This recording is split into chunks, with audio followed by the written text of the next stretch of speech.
Testing. Yep. Are we back? We're back. We're back. So what's up, Maegan? Not much.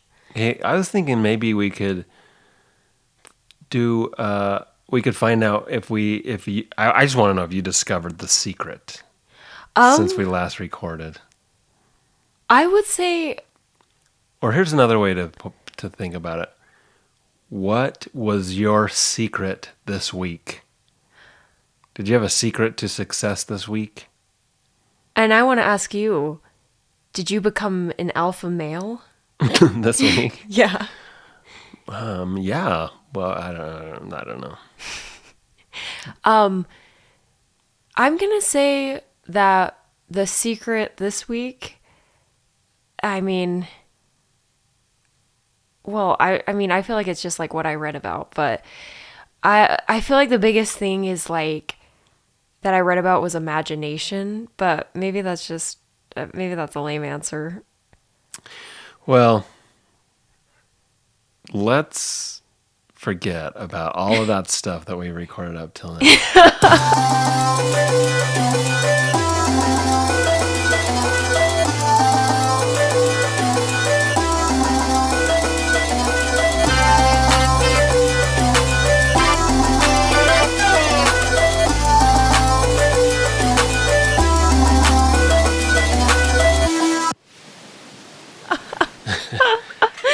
Hey, Maegan, we're back. We're back. So, sorry. Did you bring some water for me to drink? I did.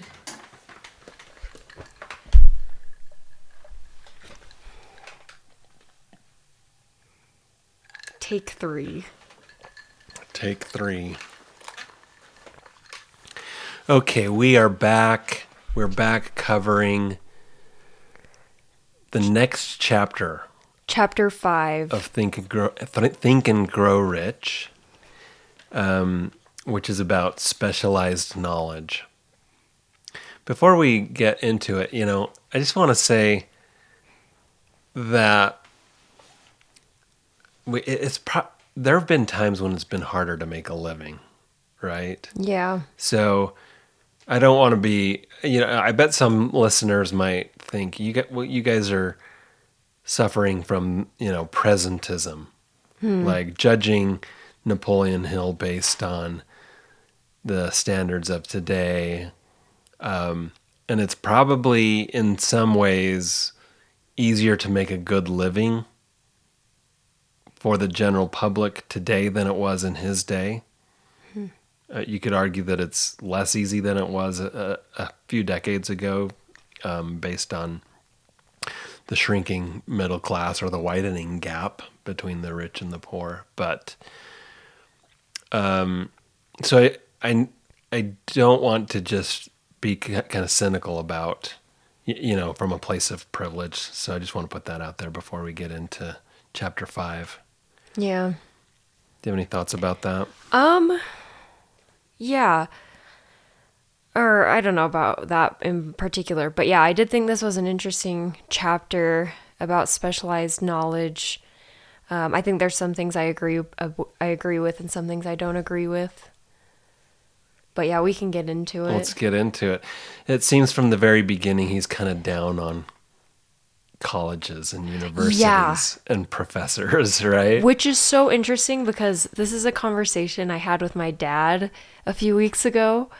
With me? Yeah. Well, 'Cause tell me more.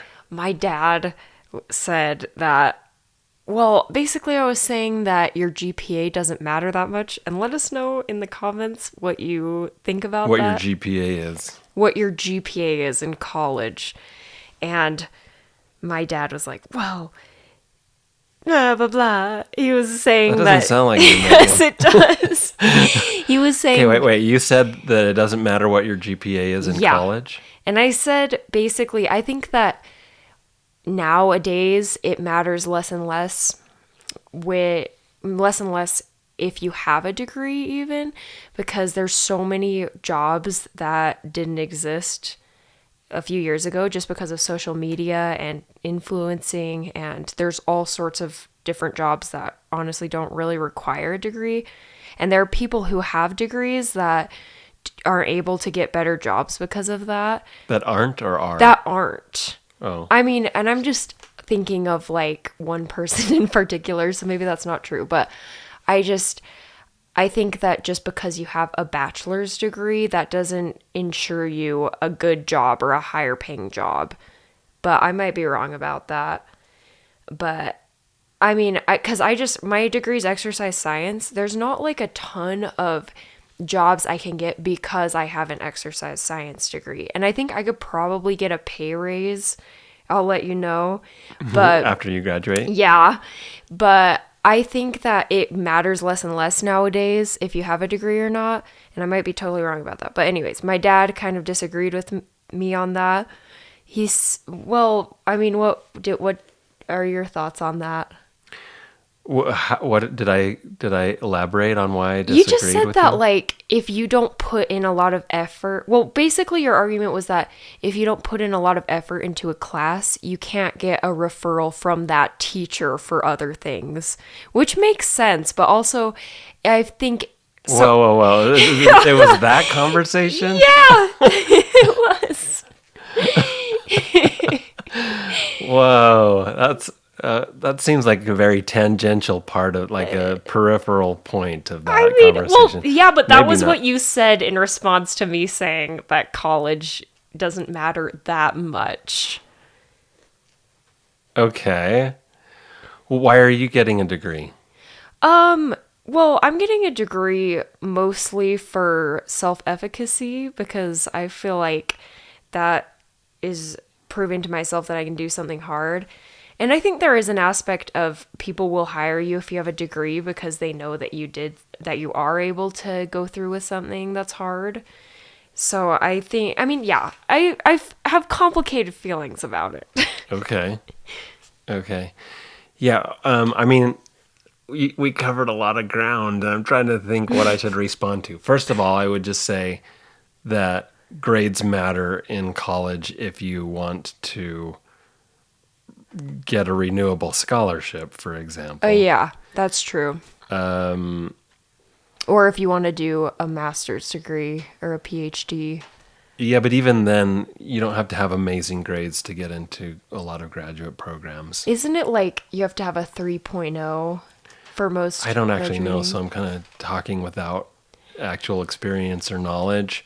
But I know, I mean, I have friends that have done all right in their bachelor's that have gone on to do great things in graduate work. So that's Okay. what I'm basing that judgment off of. That makes sense, yeah. I just know that for physical therapy school, you have to have a 3.0 or higher, but it's probably different for every degree. But anyways, we can go back to Napoleon Hill. Well, Napoleon Hill, he's talking about college, and the point that he's trying to make is that knowledge is important. There's two different kinds that he likes to specify: general knowledge and specific, specialized knowledge. And he also says that knowledge is of very little use in accumulating money. Yeah.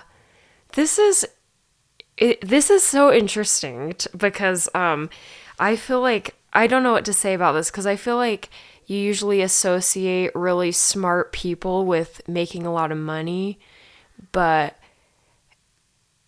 he's saying that like it's only useful really if you have lots of knowledge in one area and not just like general knowledge about everything. Well, he also says that most university professors have but little or no money.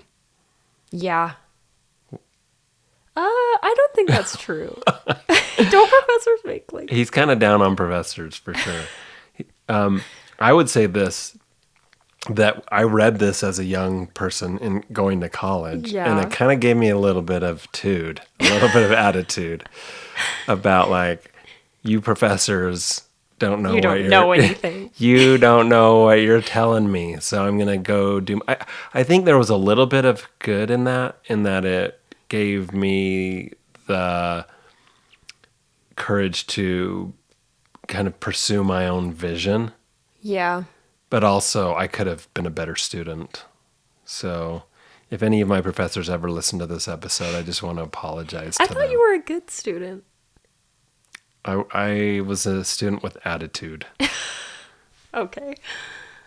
So, yeah, so Napoleon Hill says knowledge, some people think that knowledge is power, but it's not. He says knowledge is only potential power, which I think goes without saying, doesn't it, kind of? Yeah.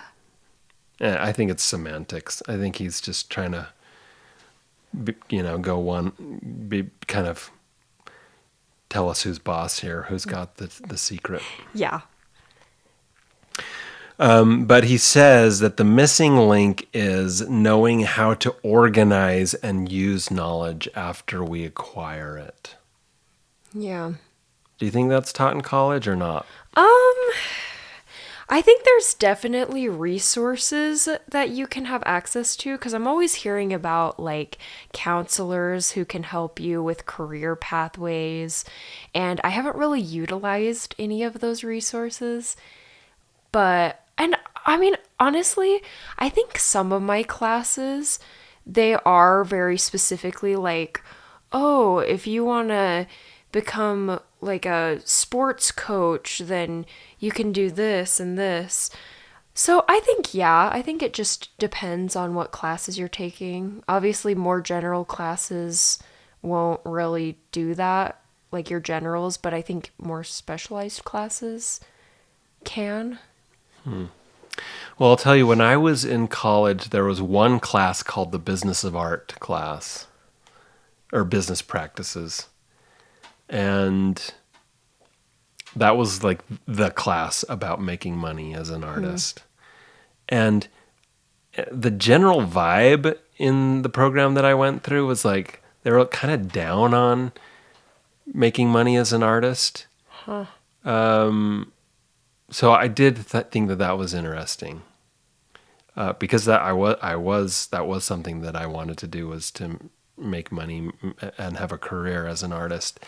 So to have that kind of looked down upon, Yeah. in the program, it wasn't encouraging to me. Yeah, that's a bummer. Yeah. Well, didn't you say that there were a lot of people who were discouraging you from pursuing being an artist as a career? Yeah. I mean, a common thing that I heard was, if you can do anything else for a living, do that. choose your better. Any option is better than art. Yeah. So if you have an option, take it. And I get where they're coming from, but also, I kind of disagree with that approach. Yeah. Okay, so according to Napoleon Hill, an educated man, and I'm just going to read part of a paragraph. An educated man is not necessarily one who has an abundance of general or specialized knowledge. An educated man is one who has so developed the faculties of his mind that he may acquire anything he wants, or its equivalent, without violating the rights of others. What do you think about that? I like that. But maybe, I mean, I'm interested to hear what you're You're free to like it.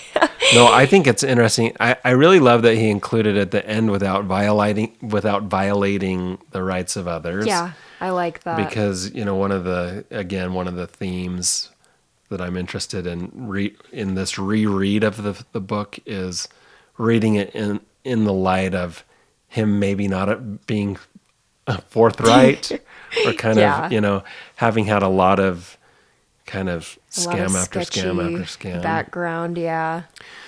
So I'm always trying to think too, like where this fits into his story of the different endeavors that he made in his career.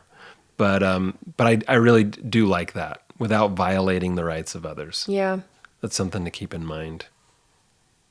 But also, I think that he's really down on knowledge for the sake of knowledge, which I kind of Yeah, I disagreeing don't with. really like that because, I mean, I think there's value in having knowledge about anything. I think it's better to be educated about things than to not be educated. And I mean, I think it's fun to just learn about things, even if it doesn't benefit you financially. Yeah.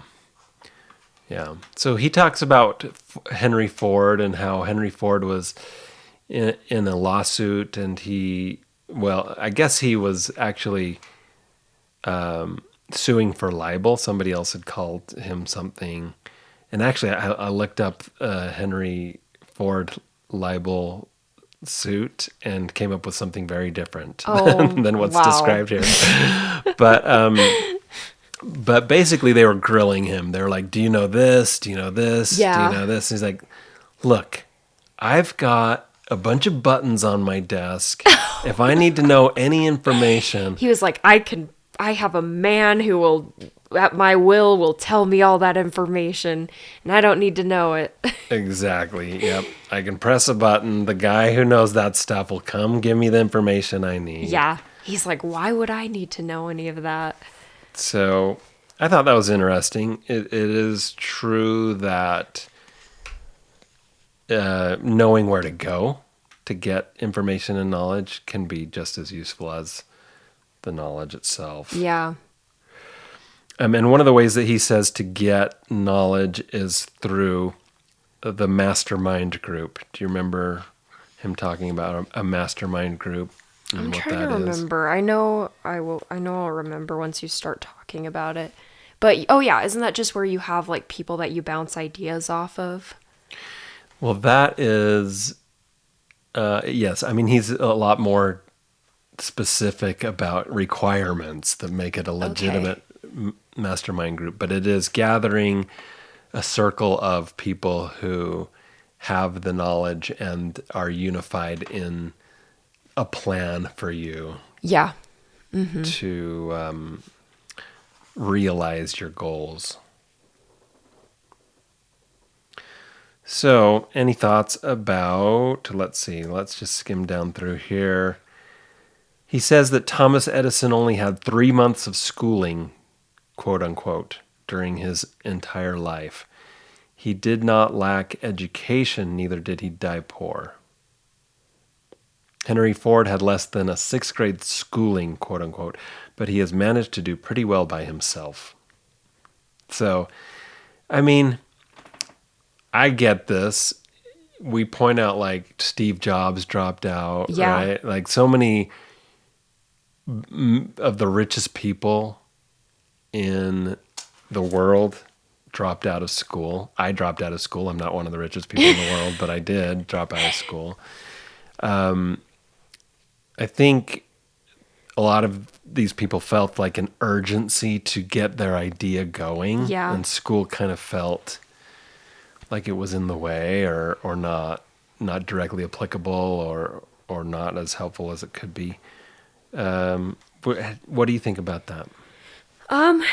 I think that one of the benefits of school is that it teaches you a lot about problem solving and like doing things that are hard and pushing through them and like overcoming learning barriers, at least for me personally. And I feel like I've benefited a lot from that from my schooling. And I would never go back and not do my college degree just because I feel like it's pushed me so hard and it's increased my confidence because I just have experienced doing so many challenging things and that I can do them even if it's things that I've never done before. And I've gotten so much benefit from that. And yeah, so that's why, I mean, I would never just drop out of school. And that's partially because I don't trust my ability to just like find success without being educated. And maybe it's also because of imposter syndrome a little bit. It makes me feel like I can do stuff with a degree. But I really value my education and I think I've gained a lot of experience and knowledge from it. Great.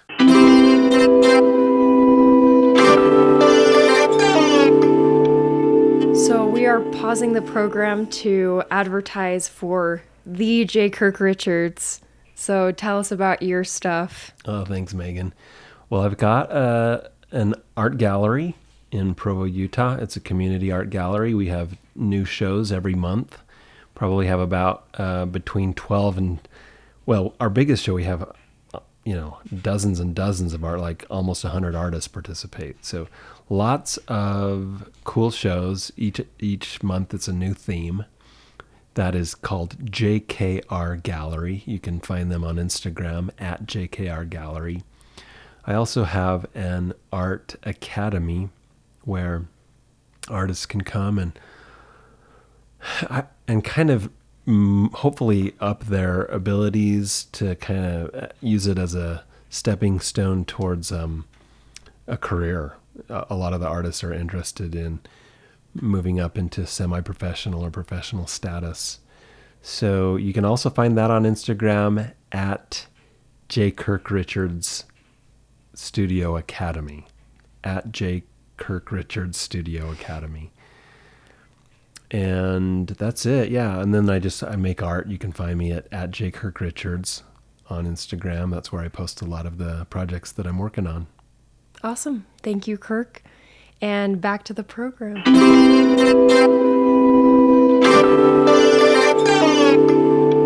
Yeah, so I ended up getting back in college and finishing my degree. I got a Bachelor of Arts degree. And one of the things that my biggest takeaways is kind of that confidence that you're talking about, like just knowing that I made it through that degree. And it also pushed me to be able to conceptualize my art more, to understand and verbalize how it fits in or doesn't fit into art history and our current, where art is currently in the world. And I do have lots of friends that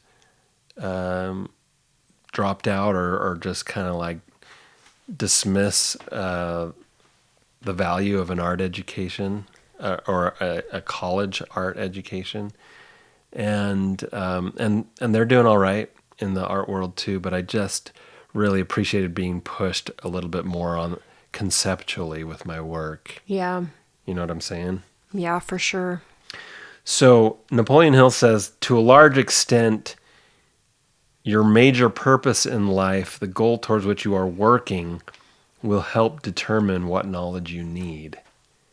And I think that that's the way that I interpret that is, if you decide where you want to go in life, you'll know better what kind of education you need for that, right? Yeah. Do you want to end up in a big city? Do you want to end up in the suburbs?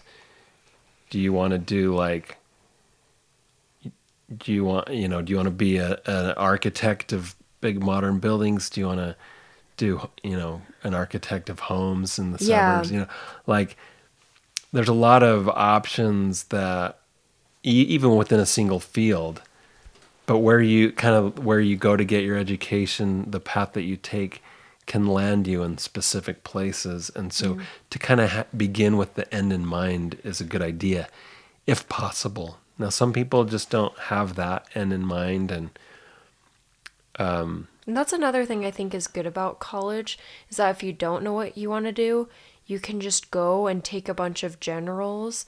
And if anything's interesting to you, you can pursue that a little bit more. And there's so many classes you can take. So it's kind of a good opportunity to see what you're interested in if you don't know for sure what path you're wanting to pursue. Yeah. Depending on your budget.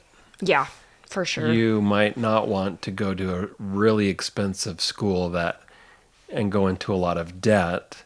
Yeah. If you don't kind of have an idea of where you want to go with that. But on the flip side of that, it's possible that you could decide what you want to do while you're in college, and you have a lot of great connections. And so all of those things have to be weighed. I'll tell you this. I was studying with an artist in New Jersey for a little bit, and we went into the Met to look at the artwork at the museum. And a lot of the security guards in the art museum, or several of, at least multiple, multiple security guards in the art museum were colleagues of my art teacher at his master's program. Really? Yeah. That's so And interesting. he was just lamenting about how they had to spend their time working at those security jobs in order to just pay down their educational debt, Oh, their student yeah. loans. And so I thought from then on, kind of my approach was I want to get as much education as I can and keep out of debt so that Yeah. I can leave my education and be able to just make art without having that added burden. So those are things to consider, things to think about. But I think based on what you're saying, I can safely say that we both disagree with this statement by Napoleon Hill, which is knowledge has no value except that which can be gained from its application towards some worthy end. Yeah, I definitely disagree with that. Because there's so many ways that knowledge is valuable, even if it doesn't like benefit you. I mean, I think it's important to be knowledgeable about politics, religion. My family's trying to learn Spanish right now, just for fun. And like, I mean, there's so many reasons that knowledge is beneficial, in my opinion. Well, and the worthy end may just we may not know what the worthy end is Yeah. until we have the knowledge, Yeah, right? that's Like, true. the Yeah. worthy end may just pop up because we've gained knowledge. Yeah, exactly. It could benefit you without you knowing it's going to benefit you at the time. Yeah. So one of the things that Napoleon Hill talks about is when you're done with college, some people just stop learning. And he doesn't like that idea. What do you think about that idea? So wait, so sorry. So he's saying that some people stop learning after they get their college degree. Yeah, like they think that they're done. I mean, do we ever really stop learning? I mean, I feel like you can actively keep learning, but I mean, I guess I'm a little bit confused about like, is he saying like people just stop like pursuing knowledge after college? I think so. He's a big advocate of correspondence schools.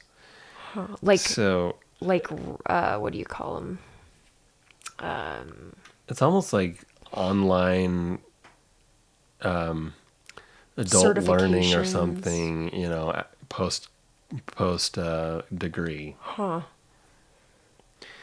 And it's probably quite a bit different today, right? Like we have a Yeah. lot of online options. Yeah. Back then, I don't know exactly how it worked, but it sounds like there were courses that you could maybe mail back and forth the assignments and things, and get feedback on. One of the things that he mentions is how good that it is to have a program, a continuing education program where you can get feedback. Now, I one can of the agree with that. yeah, I like that idea. I think so. I have an art school, and one of the things that I'm trying to do in my art school is teach the artists how to keep learning once they're gone. Like it's more like setting in patterns, or setting in motion the pattern of and the habits of pushing themselves in these specific areas, so that they have kind of a lifelong pattern of learning and exploration. That's my goal Yeah. for them. That's awesome. Now, what do you think about a free education? So this is something I've actually thought about a lot because I've learned about this concept for a long time about how you don't value things unless you pay money for them. And I was thinking about this when I was listening to this chapter. I feel like that is so true for me. Like, I maybe that's bad, but I feel like if I pay for something, I put in so much more effort into it. And which is why I always will pay for like a 10K or like a run. And my mom will always be like, "Well, why don't we just do that at home for free?" And I'm like, "But I will not dedicate my time to it if I don't like pay for one and have it scheduled." So that's just me, but if I pay for something, I will put so much more effort and energy into it. And I think that's probably not the case for everyone because I know mom puts a lot of values into things that are for free because she just loves to save money, but I don't know. What do you think about that? Well, I don't know. I'm of two minds. I think he says something that I strongly disagree with, which is that a free education is like one of the downsides of the public education system is that it's free. I definitely disagree with that too, because it's like there are people who can't afford to send their kids to public school, and I think it's a great thing that everyone can have a free education. They can't afford to send their kids to private school. Is that what you're saying? Yeah. Yeah. Yeah. Okay. So yeah, two things. The first thing is it's not free. Everybody's paying for it. Yeah. Yeah. So it's funded by, our taxes. We're all paying into a system that makes education accessible to everyone. And then the second thing, yeah, like you say, and not everybody has the means to do private education or even like a charter school. Yeah. Well, let's see. The charter schools are largely free, right? Or largely unpaid because it's the government funding them. But regardless, there are kids that come through those public education systems that do wonderful things. Yeah. Right? For sure. So I think it's mixing up a little bit cause and effect, but I can appreciate that people may take things more seriously if they're paying for them. Yeah. He talks about a course that he purchased on advertising, and he got like 3 classes in and was like, I'm done with this. But then the bills kept coming. Yeah. And So then like, he started taking it seriously yeah, again. yeah. He's like, darn it, I wish they weren't so organized in their billing. But maybe that's a good lesson for me to, that's part of the education. So that was something to consider. Any final thoughts about education, paying for an education, specialized knowledge? I don't think so. He says that specialized knowledge is more abundant and more easily acquired than ideas. Specialized knowledge is more abundant than ideas. I think what he's... Oh, sorry, go ahead. I'm just trying to let that sink into what that means. What I think he's saying is there are fewer people that have a brilliant idea that can turn into a business or something than there are people who have a lot of knowledge. There's like lots of professors, for example. Yeah. But not that many entrepreneurs. And I kind of just feel like maybe we all have our own strengths. Yeah. And there are lots of entrepreneurs, actually, and there are lots of professors. And Yeah. it's also, good when they can collaborate and make important things happen. Yeah. I also think that there are lots of people with specialized knowledge who can take different directions with it or add different or for example, people always say that the fitness industry is super, super saturated. But I think there's a lot of people who can bring different things to the table or teach you different things about fitness, and you can be an entrepreneur with your knowledge as well.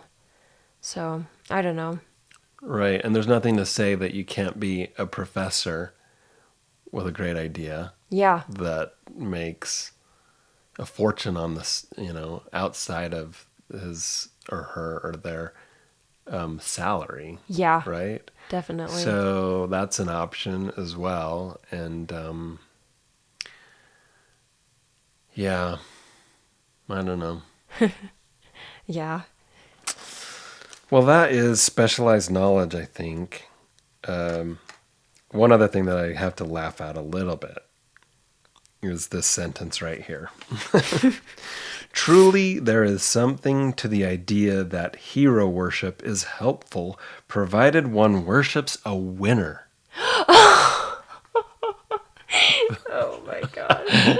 That's so Kind of funny. alpha male energy. Yeah. All right. Well, thanks for joining us on this episode on Chapter 5, Specialized Knowledge of Think and Grow Rich. We'll talk to you. We'll hear from you. You'll hear from us Next time. next time when we talk about Chapter 6. Thanks for listening.